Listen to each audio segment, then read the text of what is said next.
thank you very much. And thank you very much for inviting me. It's an honor to be here, and it's been a very good learning experience for me. I've been trying to train myself to talk slowly and clearly, which is, I'm from Bergen, and so people in Bergen have a tendency to speak very quickly. So I have tried to discipline myself. Yes, my name is Aashild Andrea Brekke, and I work at the Arts Council, Norway. And my main fields of work include accessibility, inclusion, learning and participation. And much has been written on these issues in a Norwegian context. And I'll just start by giving you a sort of a backdrop for this whole line of thinking.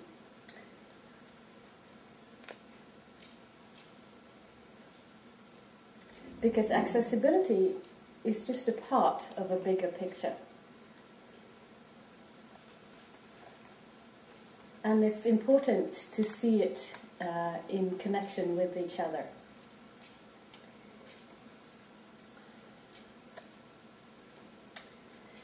A couple of white papers have been written on this, specifically tied to the cultural sector. There is the white paper number 48, which is called Cultural Policy Towards 2014, and which states specifically that a main goal in cultural policy in Norway is to ensure that everybody has equal access to cultural resources. And it's about the right to participate in cultural activities and about equality. That's what right to participate in. Participation and equality.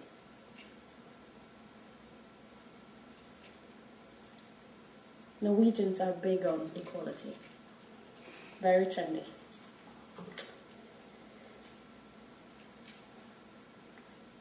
Also, white paper number 49, Museums of the Future. It states that museums are expected to disseminate knowledge and experiences to audiences and to be accessible to all. So it's been very clear for quite a long time that institutions in the cultural sector, museums, archives, that the cultural institutions have a responsibility.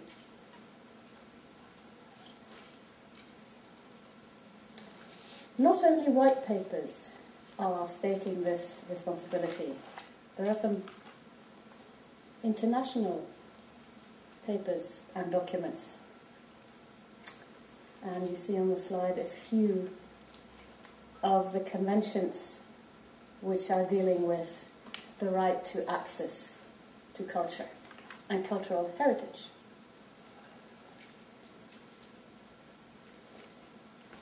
And all of these conventions have been ratified by Norway, which means that that Norway is responsible for following them up.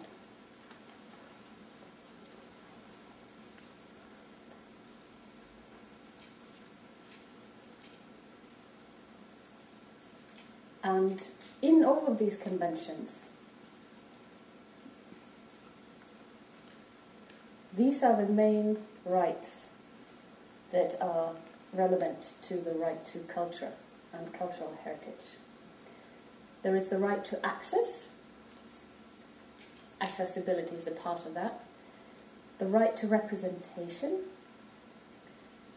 and the right to participation.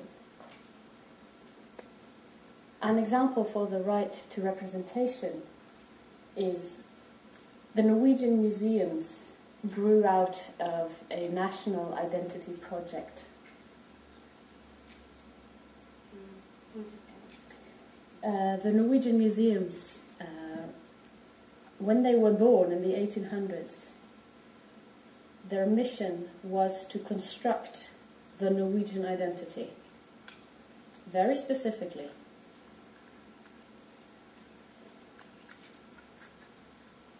And so some stories were chosen and others were left out.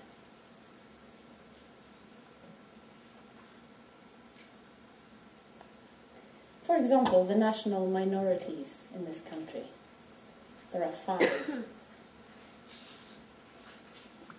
For a long time they were left out of the big story of Norwegianness.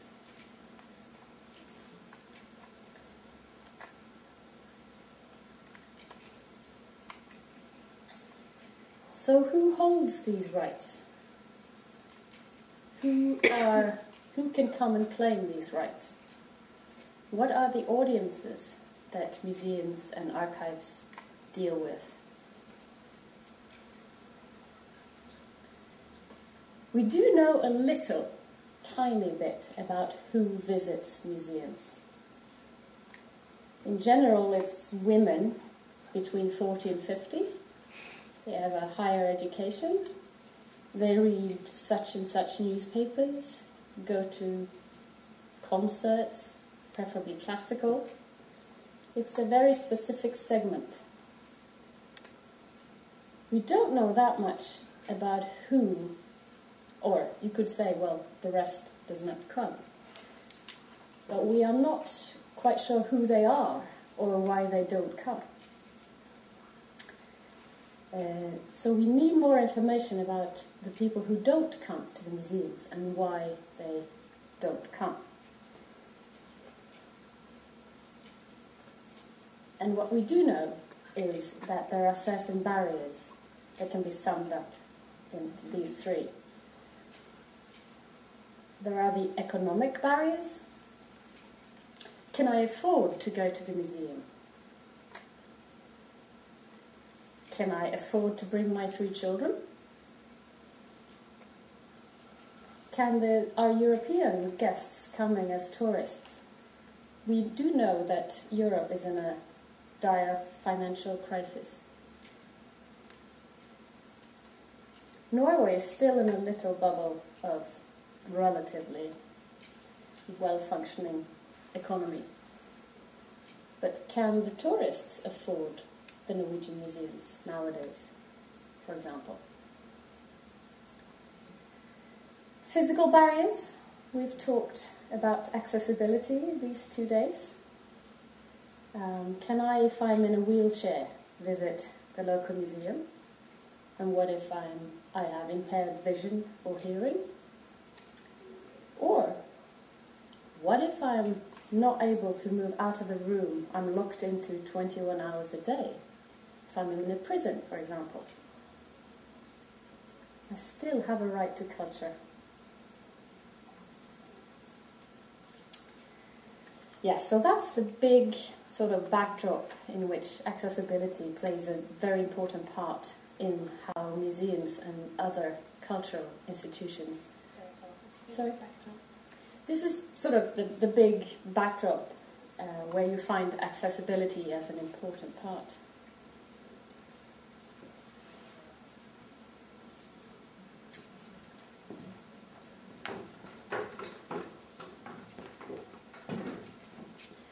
Okay, how many in this room has one of these in their bathrooms?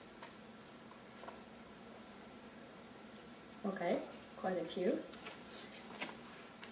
I was really surprised the first time I learnt that this single grip faucet, which is a brilliant invention actually, means you don't have to sort of surf between the hot water and the cold water. You can just adjust.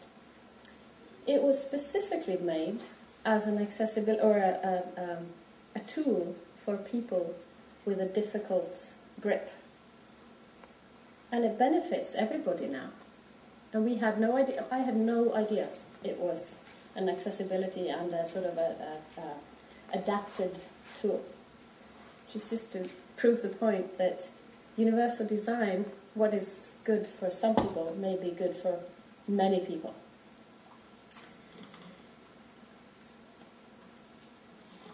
The Arts Council Norway, we gather statistics from the museum sector every year. And there are two questions, among many other questions, about accessibility. The first question is usually about the website. Is your website adapted according to the Y standard? A couple of years ago, the numbers were really depressing. But they are steadily rising now. The museums are becoming a lot better at adapting. When they are making a new website, right from the start, they put the Y standards in to make them accessible for everybody. The second question in the statistics is about the physical adaptation and physical access. That's a bit more difficult. There are fewer museums who can answer yes at 100%. We have a physically accessible museum. And in the museum white paper that I referred to, when the Parliament read that statistics, they came back to us and asked, why are there so few museums that can say yes to this question? And so, when we went through the written reports, it became very clear that the picture is a lot more complex, because the cultural heritage sector, it concerns buildings and other immovable objects.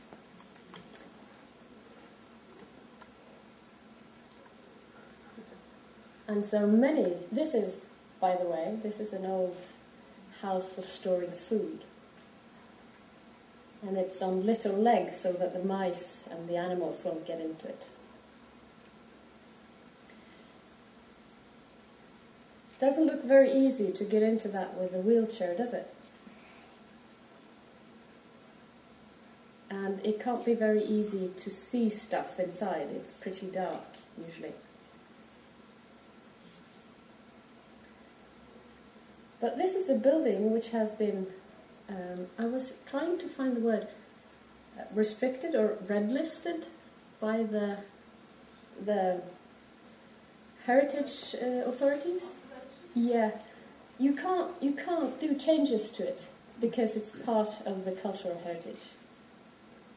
So then you have a very difficult challenge with the Parliament saying, well, you need to make it accessible. And the government, on the other hand, says, well, you can't touch it. And so that sort of feedback is extremely important for us to bring back to the government and to the Parliament and say, we need to make the museums able to make physical access in some of these restricted buildings. They need extra funding, because you will need very special measures to make it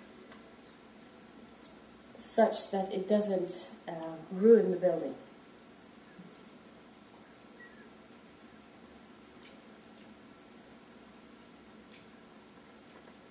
Can be done.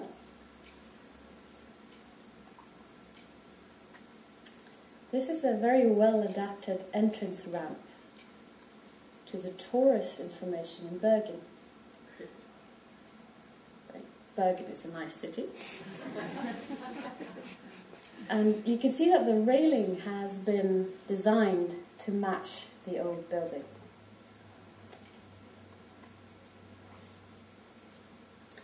This is very good for people with prams and children and trolleys and walking frames, as well as wheelchairs. So it benefits a lot more people. Another example.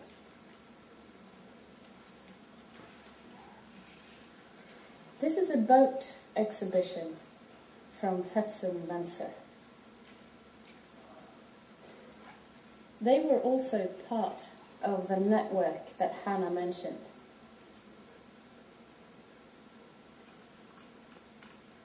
And they have made, the network I'm putting up the link at this last slide.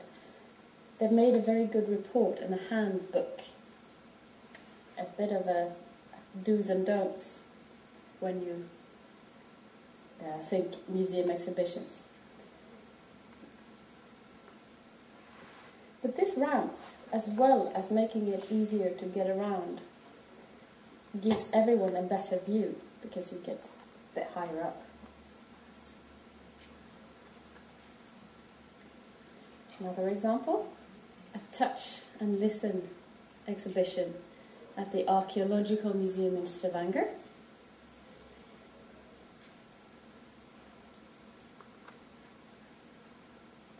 That's one of the brilliant things in the way the British museums have worked for a long time. Many of them have what is called a handling collection, which means you have objects you can touch, and objects which again can be sent out to people and areas who don't have access to the museum.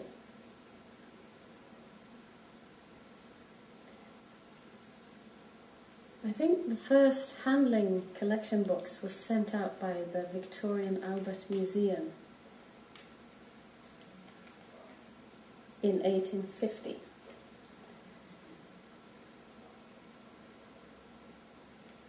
So we have a lot to learn.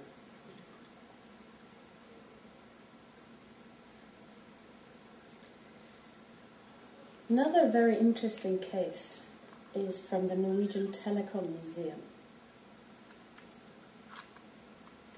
Their mandate is to communicate the history of telecommunications in Norway, all over the country.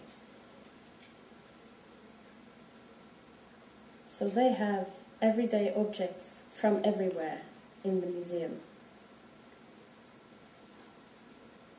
And the museum is based in Oslo.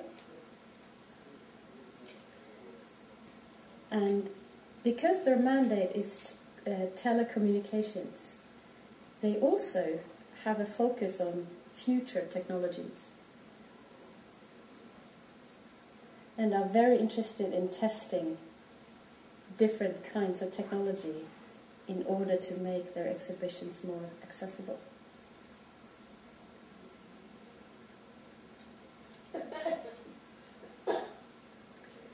So a couple of years ago, they made an exhibition which was called The Air is for Everyone.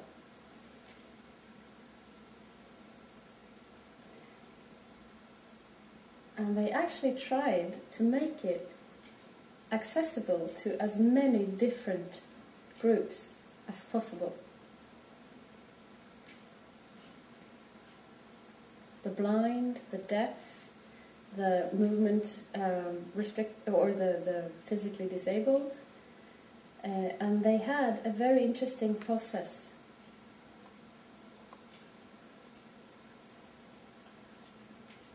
Together with different groups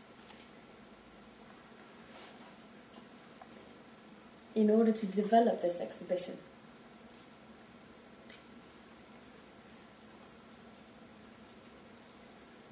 And they've made a very good report.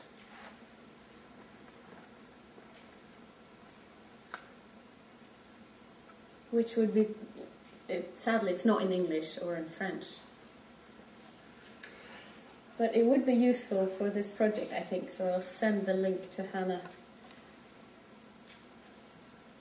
For example, they tried out technology by using tactile maps in the entrance of the exhibition, where you, with text and audio, sound and touch, would get a feeling of what the exhibition looked like.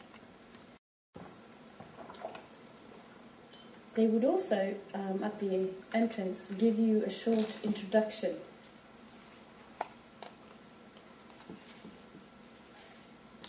Both visual and audio. and tactile. You can see the handlebar has different surfaces again.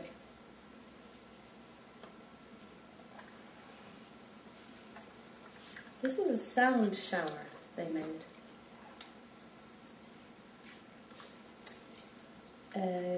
And there was text, corresponding text behind it, with letters that were big enough to read, which doesn't seem to be obvious in museums these days.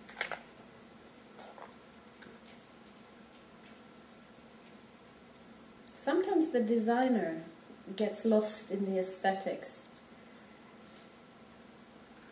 and you will get texts where the letters, for example, are frosted and they are on a mirror. And nobody takes the time or effort to even try to read the text.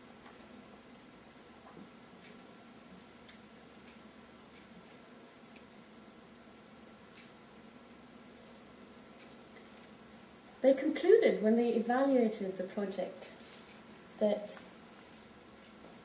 they had learned some really valuable lessons, and that even though it was challenging, it was well worth the effort. And they are now implementing this way of thinking into the rest of their exhibitions. However, they also concluded that in order to have had a better success rate, or have done better, they could have included the user groups even earlier in the process.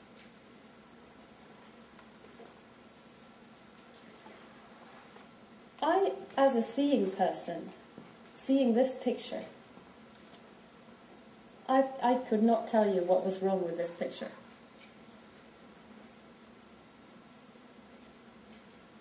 Until I read in the report that the handlebar is too high for the finger to properly get to the braille.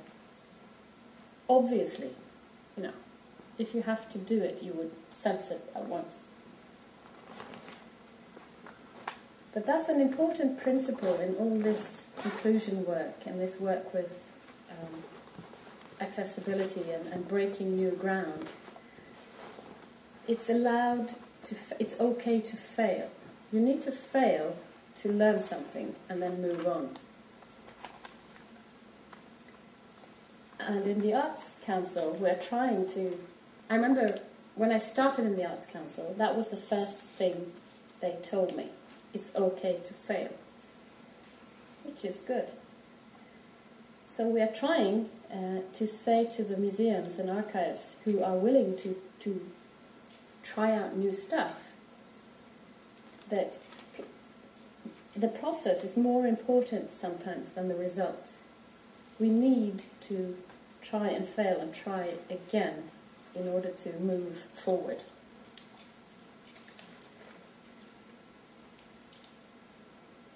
Just a last example, Bergen City Archives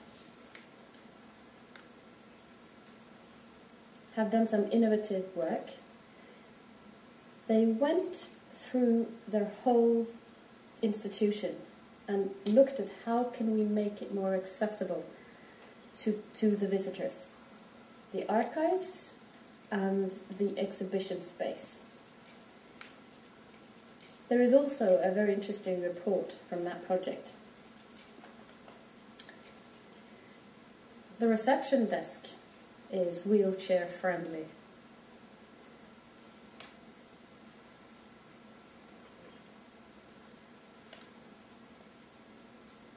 In the exhibition space, they would use a whole range of tools: text, audio, braille,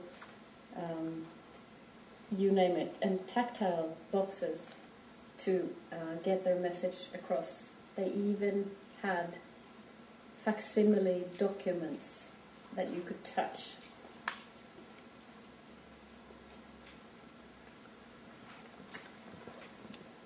So, to sum up, there is a huge potential and working space in this field. And there are so many ways for museums and archives and other cultural institutions to become more accessible. And there were a couple of museum ladies outside Bergen again, who are very innovative in their approach, and they are very brave in trying out new stuff. And their motto is that you get very, very far with a bit of cash and a bit of guts.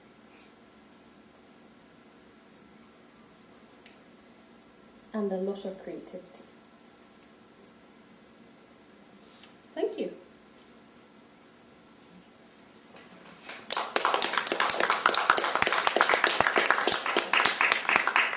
Are there any questions?